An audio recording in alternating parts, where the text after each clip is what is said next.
បើអញ្ចឹងយើងសម្លាប់លោកចោលជំនួសបងប្អូនចដូនមួយចុះ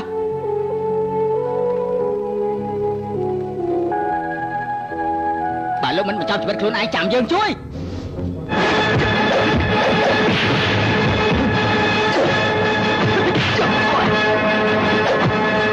ក្បាច់គុណរបស់លោកមិនមែនជាក្រុមជំសរទេ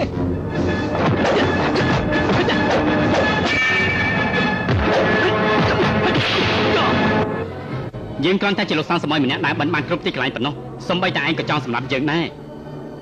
ថ្ងៃនេះយើងលែងគួរសមទៀតហើយ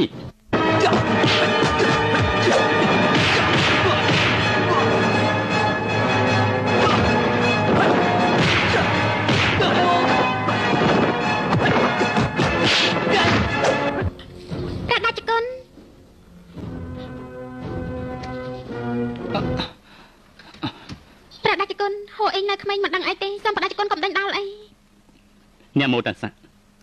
ព្រះជាម្ចាស់តែតែមានចិត្តសន្តោសជានិច្ចអ្នកណាសាងបាបកម្មអ្នកនោះទទួលស្នេហាគឺទុកព្រួយឲ្យតែចំនួនចោលនៅអ្វីៗទាំងអស់ដើរតាមមាគ៌ាព្រះទើបអត់មានការស្រឡាញ់និងការស្អប់ព្រះដាជគុណនិមន្តតាក្រំឈប់សោទៅនៅទីនោះព្រះដាជគុណពិតជារកលោកគ្រូខេ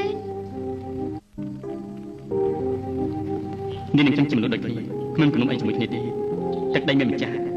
ចាំបាច់ពិបាកចិត្តធ្វើអីអាត្មាមានព្រាមថៃហើត្រកូលជូឈ្មោះឆុងប៉ា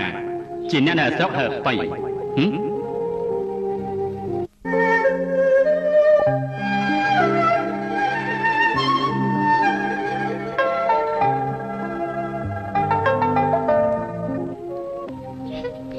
អ្នកណារាប់អានជាមួយឯងនោះសងសំអុយយើងទៅតែសម្រាប់ឯងព្រះអង្គមានរាជបញ្ជាអញ្ចឹងសូមថ្វាយបង្គំព្រះនាងព្រះអង្គមានរាជបញ្ជាអីទៅស៊ីចៅចលាចលមានក្រុមបះបោបង្ករឿងព្រះរាជបញ្ជាឲ្យវាងប៉ាវចូលរាជធានីវិញដើម្បីលើកទ័ពទៅបង្ក្រាបជនបះបោ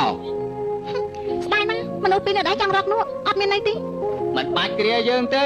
ស្នាដៃភាសារបស់យើង3ថ្ងៃ3យប់ក៏មិនស្វឹងដែរ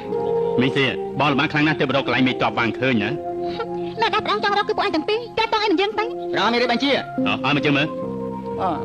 មានអីគួរឲ្យល្អមើលទៅមីសៀអូនបាយជាទៅស្រឡាញ់លោកសង្ឃបិសាចនោះវិញបងនិយាយផ្ដាស់ស្អីហ្នឹងណាឥឡូវនេះបងតាមមនុស្សពីរនាក់ជួនមេតបបានចូលរាជធានីវិញអញ្ចឹងទៅភារកិច្ចរបស់អូនគឺចាំហើយពួកឯងចូលមករាជបញ្ជាមិនទាន់ណាសូមអភ័យទោសណាវាយបង្គំលាហើយមេតបបានផឹកស្រាស្វឹងនិយាយព្រាយផ្ដាស់អូនកុំយកជាការពិតអីព្រះអង្គមានរាជបញ្ជាឲ្យពួកអញពីរនាក់ទៅស្រុកស៊ីចៅបង្ក្រាបជនបះបោនេះក៏ជាសម្ដីផ្ដាស់ដែរកំចាត់ក្រុម